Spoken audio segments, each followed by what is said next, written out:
book ever written. The Dark is Rising by Susan Cooper. I read Marie Howe's What the Living Do.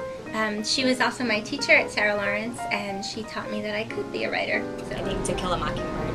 I read it over and over, at least once a year. Probably Where the Wild Things Are. Absolutely Pride and Prejudice by Jane Austen. My very favorite book ever in the history of books. For me, it was all the books of Diana Wynne Jones. I loved her books. They're kind of funny and serious at the same time, and plus it was the first book that I ever read a swear word written down in, which was damn when a dog bit someone's leg, and that inspired me deeply. I did. I'm sorry, you can edit that out. I was really inspired by fairy tales. I loved them growing up, and I also loved the Edward Eager Magic series. The book would be Watership Down, and then the poem would be this poem called Hawk Roosting by Ted Hughes, who was the poet laureate of England. I was named after Beth and Little Women, so I think Little Women probably, as a young child, I loved that book. My mom used to read it to me, and I used to read it just to see where my name came from. So Little Women and authors I grew up with loving, Cynthia Voigt. As a child, those were the books that I really loved to read. When I was a teenager, I loved reading the journals of Anais Nin, and I just thought her life seemed very exciting and exotic, and loved how she cataloged everything. John Updike's The Rabbit novels inspired me the most. Just as Long as We're Together by Judy Blume. Natalie Babbitt's Eyes of the Amaryllis. I think I'm pronouncing that correctly. Two books inspired me to become a writer. Little Bear by Elsa Homeland Minerick, illustrated by Maurice Sendak. That was my favorite book when I was little. And Dubliners by James Joyce. I think probably The Secret Garden, The Little Princess. Yeah, I could go on. No, I wanted to be Jo March, and like a lot of women did, and write in the attic, and I would even go up into my attic, and it was too hot, but I was sweating and writing.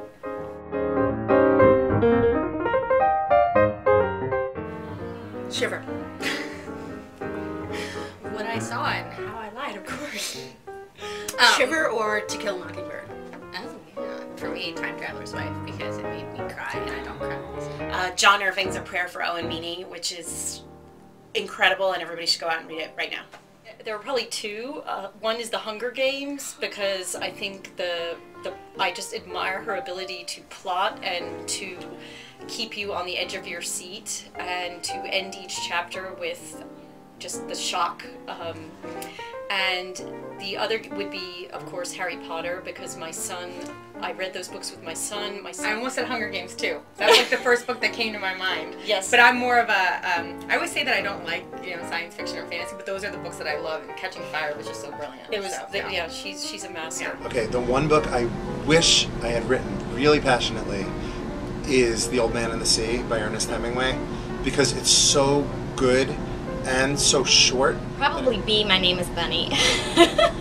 Well, I wish I'd written Wuthering Heights. I still keep trying to write it, but it's just not working out for me. Probably any book by Lucy Ellman, who is one of my favorite authors.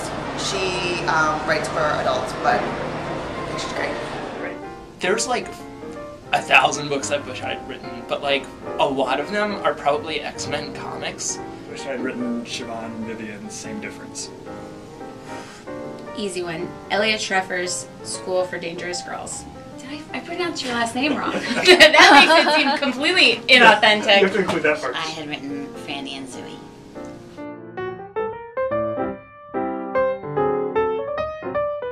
To be a children's book editor, which I also am. On a different note, maybe a photographer or a food stylist. I'm weirdly attracted to people who style food. I did go to school for theater, so that would be an equally unsteady life. Obviously, I crave the unsteady, insecure life. And that's the only thing I could think of. I'd probably be a homeless person otherwise. I think if I weren't a writer now, I would probably be a librarian, because I would still be able to work with books, and that's really what I love. Or rock star. Or a rock star, because we're gonna start a band. We're starting a band. We're the Red Hot Author Babe. I'd be a mounted police officer. Yes. That's what I wanted to be when I was a really little kid, and yeah, took a few wrong turns and ended up being a writer. It's Rock star. Take over the world. President. Astronaut. Prison. I I would either be a librarian or an editor.